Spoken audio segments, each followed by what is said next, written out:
ভিয়ের জীবনের সবথেকে কষ্টকর 3টি মুহূর্ত, যে মুহূর্তগুলোতে ভি নিজের চোখের পানি আটকে রাখতে পারেনি, যা দেখে সকল বিটিএস ফ্যানরা পর্যন্ত কান্না করতে বাধ্য হয়েছিল। আজকে আমরা সেই 3টি মুহূর্ত সম্পর্কে জানব। ভিয়ের জীবনের সবথেকে কষ্টকর মুহূর্তটি হলো যেদিন তার দাদি মারা যায়। তার দাদি ছিল তার বেস্ট ফ্রেন্ডের মতো।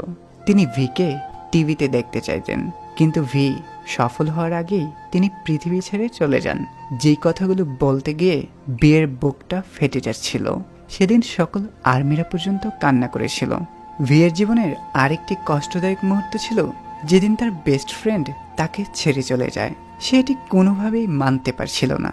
আসলে বেস্ট ফ্রেন্ডকে যে হারিয়েছে সেই এই কষ্টটা অনুভব করতে পারবে। তারপর ভিয়ের জীবনের আরেকটা কষ্টদায়ক মুহূর্ত ছিল যেদিন তার প্রিয় কুকুর ইয়ন্তান মারা যায়। সেদিন ভি চুপচাপ হয়ে পড়েন। ইয়ন্তানের মৃত্যুতে সে ভীষণ ভেঙে পড়েন।